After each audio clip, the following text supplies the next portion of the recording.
bahwa terdakwa menerima pemberian uang sebesar 500.000 dolar Amerika Serikat yang sebagiannya sebesar 100.000 dolar Amerika Serikat untuk Dr. Anita Kalapaking, namun pada kenyataannya hanya diberikan sebesar 50.000 dolar Amerika Serikat.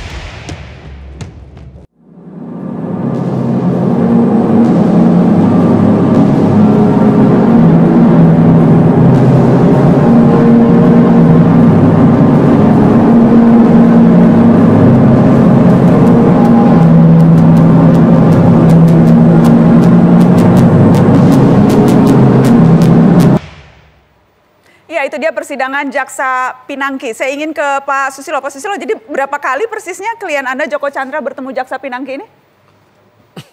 Sebelum itu saya komentari dulu yang Pak Kurnia tadi. Tadi disampaikan menurut dakwaan bahwa Pak Joko Chandra ini mengetahui pemberian-pemberian itu. Yang pertama, itu versi dakwaan, Pak. Ya, saya tidak akan memberikan bantahan dakwaan sekarang, tetapi itu sekali lagi itu versi dakwaan. Tentu penuntut umum akan membuat yang paling tidak itu merupakan bagian dari penerapan unsur nantinya. Ya, seolah-olah Pak Joko Chandra itu mengetahui bahwa ini diberikan kepada Pak TS, kemudian sampailah kepada penyelenggara negara atau pegawai negeri itu yang namanya Pak Prasetyo Utomo dan Pak Napoleon Bonaparte. Tentu akan mengalir seperti itu. Tetapi dari BAP yang disampaikan oleh Pak Joko sendiri, Pak Joko itu kan bukan orang pengangguran.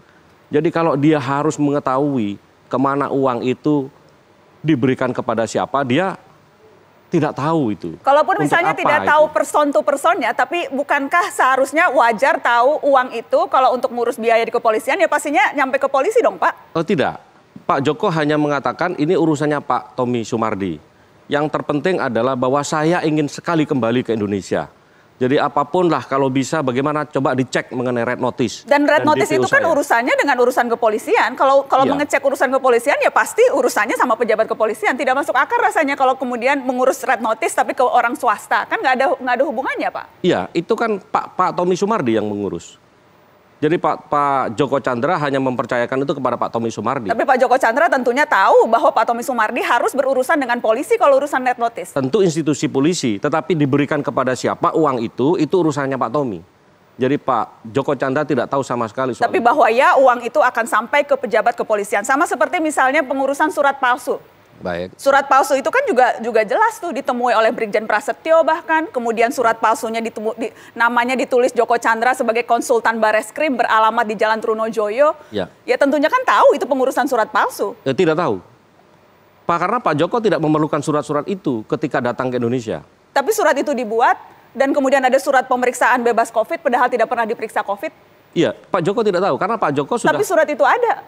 Iya. Tapi Pak Joko tidak pernah meminta, tidak pernah menyuruh untuk membuat surat palsu itu. Menurut keterangan Anita Kalapaking, pengacara terdahulu sebelum Anda, ya meminta ada biar diurus surat COVID-nya. Nah, itulah nanti itu disampaikan di meja Mata Najwa. Ya. Disampaikan di meja ini, saya masih ingat silakan sekali. Nanti perdebatan di pengadilan. Tetapi tidak ada alat bukti pun yang mengatakan Pak Joko itu tahu. Oke, saya ingin kembali ke tadi soal Jaksa Pinangki. Berapa kali bertemu dengan Jaksa Pinangki, Pak Susilo? Menurut Pak Joko, antara 3-4 kali ketemu Jaksa Pinangki. Berapa kali, Pak? Maaf? 3-4 kali lah. 3-4 kali. Dan yang berinisiatif pertama untuk menemui Jaksa Pinangki, apakah memang Pak Joko Chandra yang meminta untuk bertemu atau permintaan itu datang dari Jaksa Pinangki? Ya, begini. Pak Joko itu kan ingin sekali kembali ke Indonesia.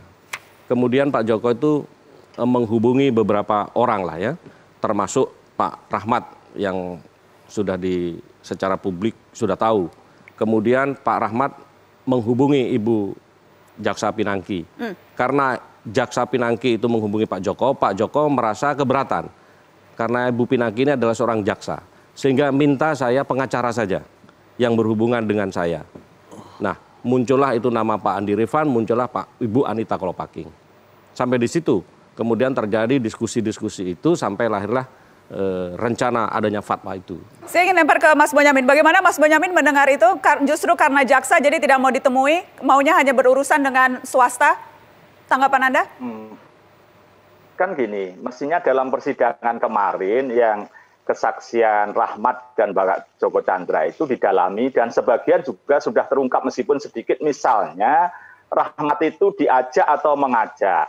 Kan versi Rahmat itu malah justru diajak oleh Pinangki untuk menemui Joko Chandra. Jadi bukan Rahmatnya yang mengajak gitu. Dengan alasan kalau Pinangki dalam menanggapi katanya penasaran pengen ketemu Joko Chandra. Terus kemudian dibungkus seakan-akan untuk urusan bisnis, PLTU atau apa. Kan gitu kan. Jadi ini sudah clear kalau pengertian ini Rahmat diajak, bukan mengajak. Gitu. Jadi rangkaian itu nanti yang akan bisa dikonfrontasi di pengadilan.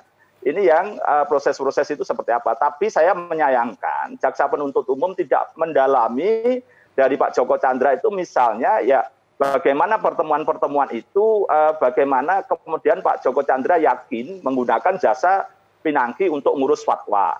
Adakah hal-hal yang kemudian sebagai penguat misalnya kan gitu kan?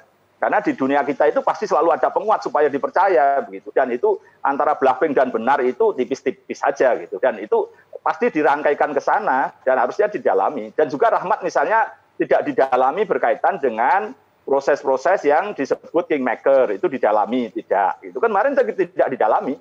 Dan kemudian juga apakah Rahmat itu kenal dengan Jaksa Agung misalnya gitu kan. Karena saya punya fotonya, Rahmat itu berfoto dengan Jaksa Agung. Nah itu foto kapan? Kan itu kan foto pada bulan Maret atau bulan November misalnya. Kan gitu, sudah saya serahkan foto itu kan gitu kan. Dan itu kenalnya sejak kapan dengan Jaksa Agung. Jadi bisa aja rangkaian ini Rahmat itu kalau didalami, itu bisa banyak hal yang terkemuka. Tapi karena jaksa penuntut umum nampaknya ada beban psikologis, maka hanya tertentu dan kemudian tidak didalami tentang kingmaker misalnya. Dan Pak Joko Chandra mestinya kan juga ditanya, apa pernah dengar juga dengan kaitannya dengan kingmaker. Dan kemudian bagaimana juga proses setelah fatwa gagal kemudian PK gitu kan, tidak didalami. Dan ini memang sekali lagi seperti saya sepakat dengan Kurnia tadi, ini jatahnya bagiannya KPK untuk mendalami ini. Jadi kalau di kepolisian, klaster kepolisian dengan TPPU di kejaksaan ini banyak hal yang belum terungkap dan harus didalami. Ada kingmaker, ada bapakku bapakmu, ada istilah kemudian inisial yang sudah pernah saya serahkan kepada KPK. Semua sudah saya gamblangkan kok begitu. Dan itu tinggal KPK berani atau tidak. Oke, nanti saya juga akan menghubungi Komisioner KPK di Mata Najwa. Kita akan bahas soal hal itu. Tapi saya ingin kembali ke Pak Susilo. Jadi pada saat bertemu Pinangki sudah tahu kalau Pinangki ini jaksa? Oh, tahu. Tahu jaksa? Tahu. Dan kemudian mau Saya agak klarifikasi sedikit dengan Mas Bonyamin tadi ya. Itu yang mengenalkan, dengan Pinangki kan tidak kenal Pak Joko itu. Dengan Pak Rahmat teman bisnisnya. Jadi Pak Rahmat mengajak Pinangki. Jadi bukan dibalik gitu. Bukan Pinangki dikenalkan dulu mengajak Rahmat begitu. Jadi setelah itulah terjadi ada muncul Anita Kolopaking, kemudian ada Andi Irfan begitu. Dan ketika kemudian ketika bertemu itu konteksnya memang untuk membantu pengurusan kasus. Membantu untuk mengurusan bagaimana caranya. Satu, untuk mengajukan PK. Yang kedua, bagaimana saya bisa kembali ke Indonesia. Karena untuk PK itu kan harus hadir.